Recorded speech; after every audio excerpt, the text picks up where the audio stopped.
Hello students, good morning. आज हम लोग अपना एक नया चैप्टर चालू करेंगे जिसका नाम है वॉल्यूम एंड सरफेस एरिया। यह आप लोग के लिए नया तो नहीं है, आप लोग इसको पहले पढ़ चुके हैं, लेकिन इसके बारे में कुछ कुछ डिटेल स्टडी आज हम लोग करेंगे। हम लोग इससे रिलेटेड कुछ कुछ फार्मूला जानेंगे और उस फार्मूला के बेसिस पे अपना कुछ कुछ क्वेश्चन को सॉल्व करेंगे। हम लोग देखते हैं, हम लोग जो वॉल्यूम एंड सरफेस एरिया में जो सबसे पहला फिगर के बारे में जानेंगे वो होता है क्यूब एंड क्यूबॉइड। तो उसको हम लोग देखते हैं कैसे उसका फॉर्मूला क्रिएट होता है।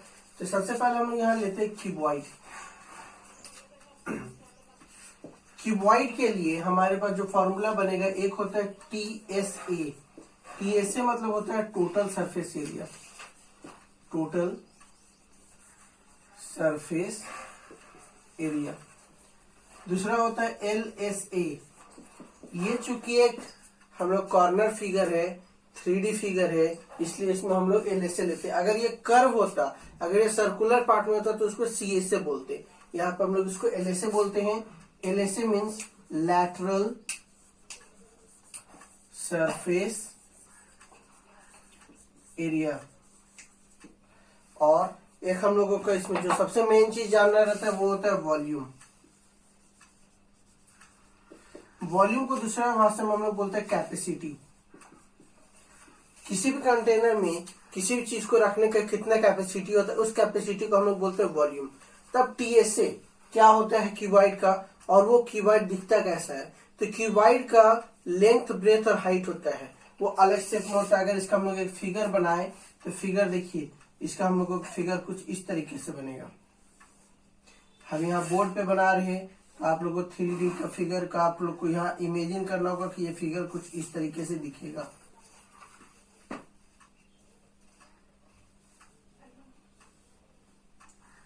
ये आपका है क्यूबॉइड, जिसमें देखिए इसको हम लोग बोलते हैं लेंथ, ये पार्ट हम लोग बोल देंगे ब्रेथ, और जो खड़ा होता है इसको हम लोग बोलेंगे हाइट।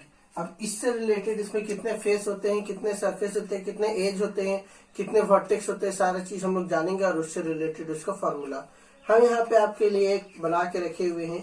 ये हमारे पास देखिए ये क्यूबॉइड है। क्यूबॉइड में इस सरफेस को अगर देखेंगे तो देखिए ये लंबा दिख रहा है, ये हो गया हम लोगों का लेंथ, ये छोटा दिख रहा है, ये हो गया हम लोगों का ब्रेथ। लेकिन अगर इसको इस तरीके से कुछ टर्न करते हैं तो ये हम लोग का हाइट हो जाएगा। इसको एक्चुअल शेप में अगर इसको कुछ ऐसे रखेंगे तो ये हो गया हम लोगों का लेंथ, ये हो गया ब्रेथ और ये हो गया हम लोगों का हाइट। इसके हिसाब से इसमें कितने फेस हैं हम लोग इसमें नाम देते हैं। पहले नाम देके देखते हैं कि इसमें कितने शेप आते हैं फेस।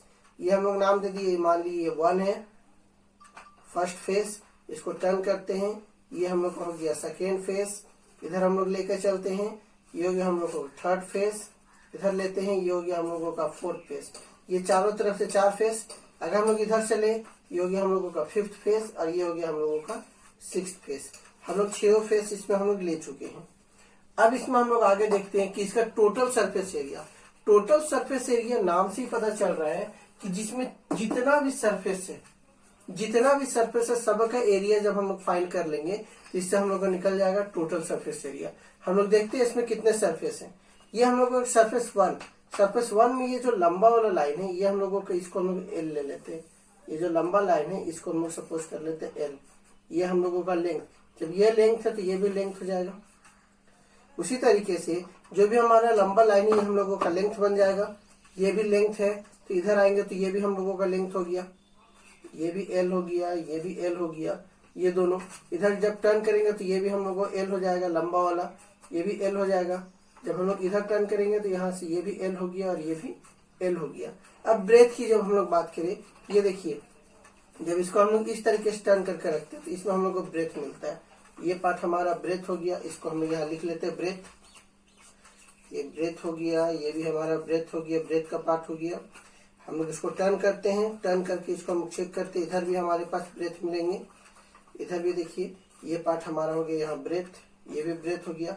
इधर से देखेंगे तो ये ब्रेथ हो गया और ये भी ब्रेथ है, और इधर से देखेंगे ये भी B और ये भी B। हमारा चारों तरफ से B मिल गया। बच गया H। H मीन्स जो साइड खड़ा होता है, जो स्ट्रेट जो खड़े रहते हैं उसको H बोलते हैं। तो आप इस तरीके से अगर लेते हैं तो ये पार्ट हमारा खड़ा है, तो ये हम लोग का हो जाएगा H। इधर से भी देखेंगे ये भी H हो गया, ये भी H, चारों तरफ हमारे ये H आ जाएगा। तो टोटल हमारे पास कितने H और कितने बी आ रहे हैं, इसको हम लोग चेक कर लेते हैं। तो देखिए हमारे पास सब लेंथ कितने हैं, 1 2 3 4 लेंथ हो गए, 1 2 3 4 ब्रेथ एंड 4 हाइट हो गए। अब टोटल सरफेस एरिया, अगर सरफेस 1 से अगर हम लोग बात करिए, हमारा सरफेस 1 है, इसका शेप हम लोग का रेक्टेंगुलर है और रेक्टेंगल के एरिया हम लोगों को पता क्या होता है, एल इंटू बी। तो इसके लिए हम लोगों का जो एरिया हो जाएगा सरफेस 1 का, वो हो जाएगा एल इंटू बी। तो टोटल सरफेस एरिया हम लोग पहले फाइंड करते हैं, L into B plus surface 2 का एरिया। 2 में देखिए ये हमारा एल है और ये एच है, ये एल है और ये वाला खड़ा साइड एच है, तो ये क्या हो गया इसका एल इंटू एच प्लस। अब हम लोग सरफेस 3 की अगर बात करें तो ये एल और ये बी है, ये हो गया हम लोगों का एल बी प्लस सरफेस 4 में भी एल और एच है, ये हो जाएगा हम लोगों का एल एंड एच।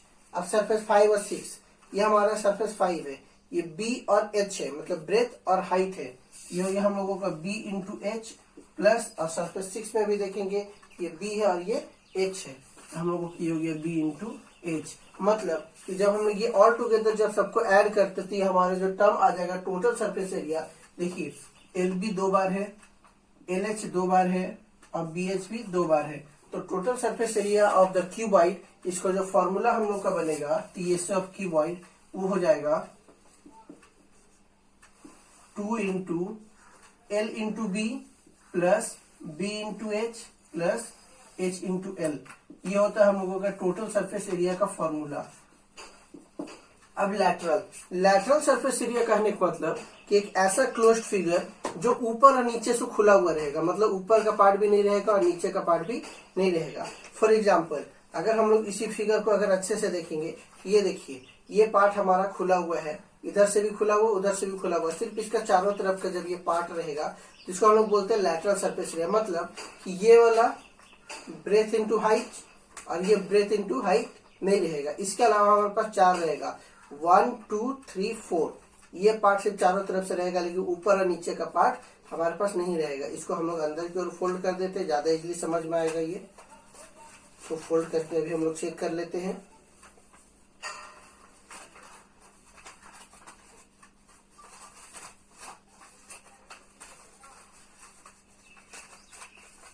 ये देखिए हमारी ये ऐसा फिगर ये बनेगा और ये फिगर हम लोगों को कहलाएगा लैटरल सरफेस एरिया, जो इधर से खुला रहेगा, इधर से भी खुला रहेगा, दोनों तरफ से। मतलब हमारे पास सिर्फ 4 पार्ट है, एक 1 2 3 और ये 4।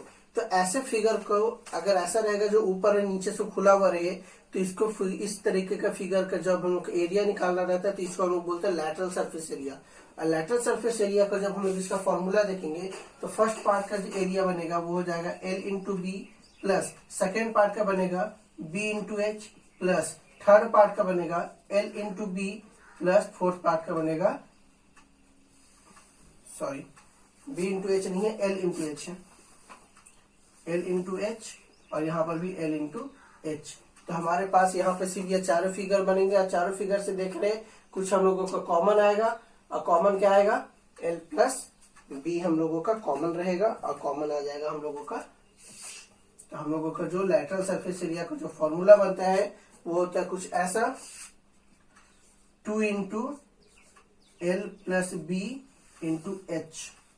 ये हम लोगों का लैटरल सरफेस एरिया बन जाता है, क्योंकि बेस हम लोगों का नहीं रहेगा, बेस हट जाता है। तो बेस का जो पार्ट होता है उसको हम लोग बोलते हैं एल इंटू बी बेस। जैसे आप अपने रूम में देख सकते हैं, आपके रूम में जो जमीन है, जमीन का एल इंटू बी लेते हैं और ये जो खड़ा होता है इसको हाइट बोलते हैं। तो जमीन और छत नहीं रहेगा तो हमारे पास चारों तरफ का जो दीवार होगा वो जाएगा L into H plus B into H plus L into H plus B into H, जिसमें एच हम लोग का कॉमन और एल प्लस बी कॉमन बाहर निकलेगा, तो आ जाएगा 2 into L plus B into H. ये हो गया लैटरल सरफेस एरिया।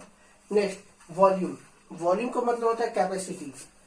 कैपेसिटी हम लोग अच्छे से अगर समझे तो कैपेसिटी का एक्चुअल जो फॉर्मूला होता है वो होता है बेस एरिया इंटू हाइट।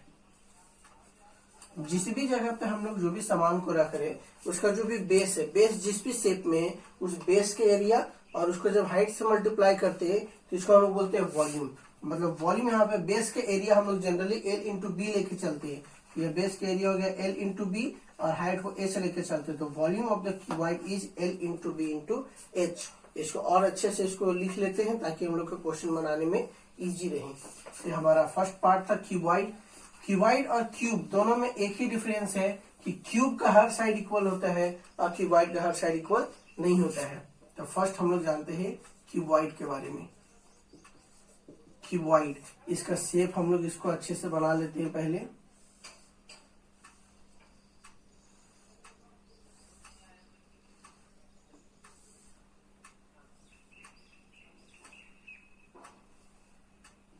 ये हमारा हो गया क्यूबॉइड का शेप। इसमें जो हम लोग का टीएसए होगा, टीएसए का फॉर्मूला होता है 2 into L into B plus B into H plus H into L. CSA जो इसका फॉर्मूला होता है वो होता है 2 into H into L plus B. और इसका जो वॉल्यूम जो होता है ये होता है L into B into H. Same way हम लोग अब क्यूब को भी जानते हैं। क्यूब का हर साइड इक्वल होता है। इसमें कोई भी लेंथ ब्रेथ और हाइट हम लोग इसमें लेके नहीं चलते हैं। इसका all sides are equal. In the cube all sides are equal.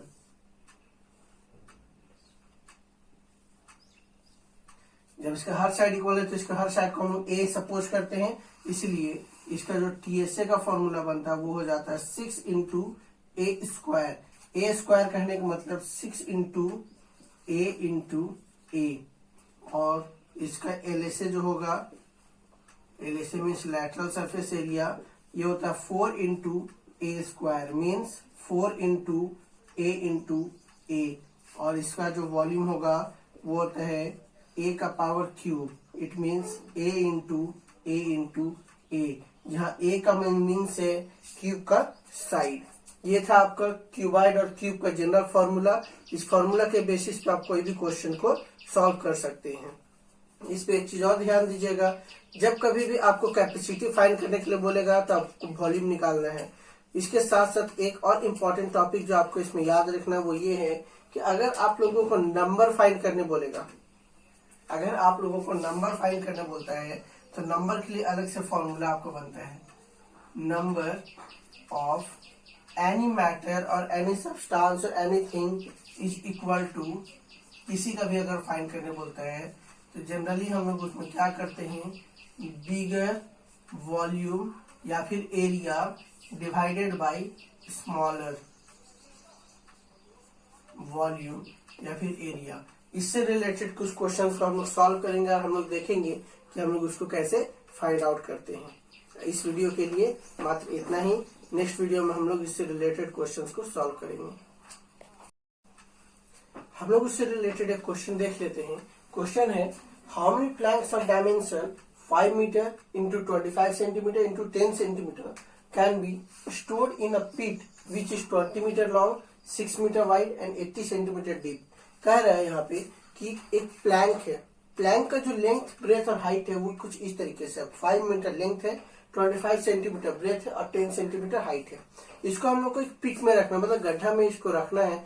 तो उस गड्ढे का जो डायमेंशन दिया हुआ है 20 मीटर, 6 मीटर और 80 सेंटीमीटर, उसमें कितना प्लैंक अट सकता है, how many plank can be stored. तो जब कभी भी नंबर फाइंड आउट करने के लिए बोलता है तो हम लोग क्या करते हैं, bigger volume divided by smaller volume करते हैं। तो सिंपल सा लॉजिक में यहाँ पर करेंगे, आप इसको गिवन लिख लीजिएगा, टू फाइंड लिख लीजिएगा। हम इसको आपको फाइंड करके दिखा रहे हैं। नंबर ऑफ प्लैंक्स, इसको सिंपल सा लॉजिक में लाएंगे, बिगर वॉल्यूम। अब प्लैंक को हम लोग को किस में रखना है, प्लैंक को गड्ढा में रखना है, पिट में रखना है। तो पिट का जो डायमेंशन होगा, पिट का जो वॉल्यूम हम लोग निकालेंगे वो हम लोगों को बड़ा होगा। मतलब यहां लिखेंगे volume of pit divided by, अब प्लैंक डेफिनेटली प्लैंक को जब उसके अंदर रख रहे तो प्लैंक का वॉल्यूम छोटा होगा, तो वॉल्यूम ऑफ प्लैंक। अब वॉल्यूम ऑफ पिट सबसे मेन चीज है कि इसमें जितना भी यूनिट है सारा यूनिट सेम होना चाहिए। सब अगर मीटर में तो सबका सब मीटर में, और सारा अगर सेंटीमीटर में तो सारा सेंटीमीटर में होना चाहिए। तो जैसे में ये वाला हमारा मीटर में तो इसको सेंटीमीटर में कर देंगे, इसको भी सेंटीमीटर में कर देंगे, इसको भी सेंटीमीटर में कर देंगे। इसको हम लोग एक रफ में पहले इधर लिख लेते हैं। प्लैंक के लिए लेंथ हम लोगों का हो जाएगा 5 metre, it means 500 centimetre. Breadth हम लोगों का दिया हुआ है 25 सेंटीमीटर, हाइट दिया हुआ है 10 सेंटीमीटर। सेम वे में हम लोग पीठ के लिए कर लेते हैं। फॉर पीठ के लिए हम लोगों का लेंथ है 20 मीटर, मीन्स ये हो जाएगा हम लोगों का 2000, इट मीन्स 2000 सेंटीमीटर। ब्रेथ हम लोगों का जो दिया हुआ है 6 मीटर, ये हो जाएगा हम लोगों का 600 सेंटीमीटर, और हाइट दिया हुआ है 80 सेंटीमीटर। अब ये सेंटीमीटर जब सारा का सारा यूनिट जब सेम हो गया तब अब इसमें पुट करेंगे। तो volume of pit L into B into H, it means 2000 into 600 into 80 divided by volume of plank, it means 500 into 25 into 10। Cancel out करते हैं, 1 0 1 0 कैंसल, ये 2 0 से ये 2 0 कैंसल आउट हो गया। 5 से कैंसल आउट करते हैं, या पहले 25 से करते हैं। 25 1 जा 25, 8 जा 200 और 0। 5 से इसको कैंसल आउट करते हैं, 5 1 जा 5 एंड 5 6 जा 30। अब मल्टीप्लाई करते हैं, हमारे पास डिनोमिनेटर में कुछ नहीं बचा, ऊपर बच रहा है 16 into 6 into 8, it means 16 into 8 6 जा 48। इसको जब मल्टीप्लाई करेंगे तो हम लोग को नंबर ऑफ प्लैंक मिल जाएगा। Therefore number of plank is equal to 16 into 48। Multiply कर लीजिए, 48 16 6 8 जा 48, कैरी 4 6 4 जा 24 and 4 28 and 8 and 4 8 8 8 16 6 carry 1 4 2 6 and 1 7 768 planks can be stored in the pit of dimension that is given। तो इस तरीके से हम लोग नंबर ऑफ किसी भी चीज का जब भी नंबर फाइंड आउट करना रहे तो इस तरीके से निकाल सकते हैं। और सबसे मेन चीज किसी भी क्वेश्चन को बनाने के लिए है कि इस सब का यूनिट जो रहेगा, ये सारा यूनिट हमारा सेम होना चाहिए। अगर ये सेम नहीं है तो हम लोग इसको सेम करेंगे। और सेम करने का मेथड अगर आप लोग को याद नहीं है, एक छोटा सा ट्रिक लास्ट में बता दे रहे हैं, इससे आप लोग याद रखिएगा, इससे आप लोग उसको इजिली फाइंड आउट कर सकते हैं। वो ट्रिक कुछ ऐसा है,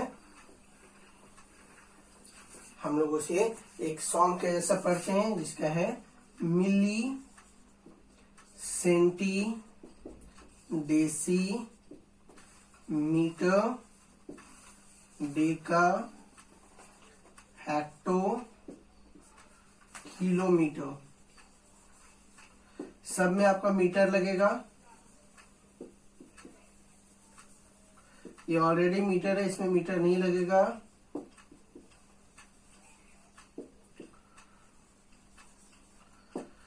अब इसके साथ कुछ ऐसा है कि अगर हम लोग ऊपर से नीचे की ओर अगर आएंगे तो इसमें हम लोग डिवाइड करते हैं, और नीचे से अगर ऊपर जाएंगे तो मल्टीप्लाई करते हैं। जितना स्टेप ऊपर जाएंगे या जितना स्टेप नीचे आएंगे उतना जीरो उससे डिवाइड होगा या फिर मल्टीप्लाई होगा। जैसे फॉर एग्जांपल अभी हमारे पास मीटर था 5 मीटर, मीटर से सेंटीमीटर जाना था, तो 1 स्टेप और 2 स्टेप ऊपर गए इसलिए उसमें 2 जीरो हम लोग एक्स्ट्रा लगाए। अगर 2 स्टेप नीचे आते तो 2 जीरो से डिवाइड करते, या फिर इसमें पॉइंट जो है वो 2 digit left side move on करता। इस मेथड से आप लोग किसी भी यूनिट को चेंज कर सकते हैं। तो आज के इस वीडियो में इतना ही, अगले वीडियो में हम लोग इससे आगे का प्रोसीजर जानेंगे। Thank you.